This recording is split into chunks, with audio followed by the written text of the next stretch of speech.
art of the game, the presence of Michael and Paul.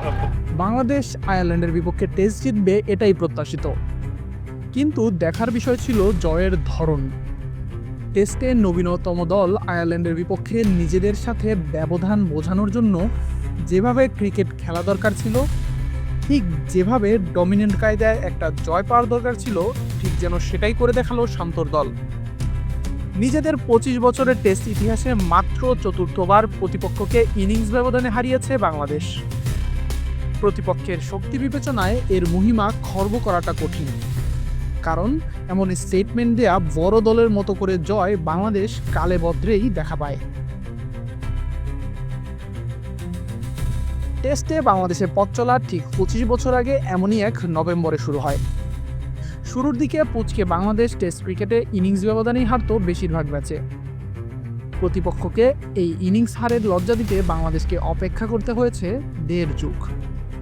2018 সালে প্রথমবারের মতো West ইন্ডিজকে innings ও 184 রানে হারায় বাংলাদেশ।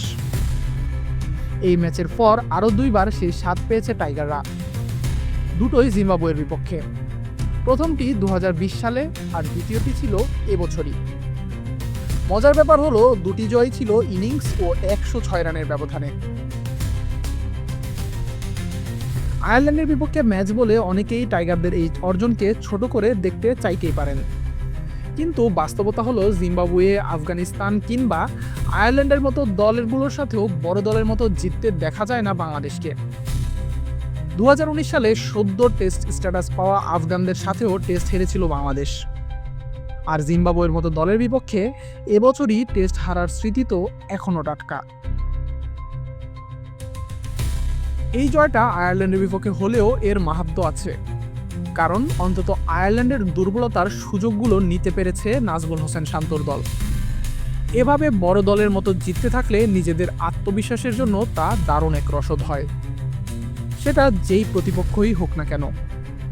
ক্রিকেট পরাশক্তিরা ঠিক এই কাজটাই করে তাদের চেয়ে খর্বশক্তির দলগুলোর বিপক্ষে, যেসবের শিকার বাংলাদেশও হয়েছে বারংবার। তাই নিজেদের বড় দলের কাতারে নিতে হলে আগে ছোট দলের বিপক্ষে বড় দলের মতো করেই জিততে হবে নিয়মিত। নিজেদের অনুকূল পরিবেশে এমন বড় বড় জয়ের অভ্যাসের গুরুত্ব এখনই হয়তো বোঝা যাবে না, কিন্তু ভবিষ্যতে বড় দল হতে সাহায্য করবে অনেকখানি।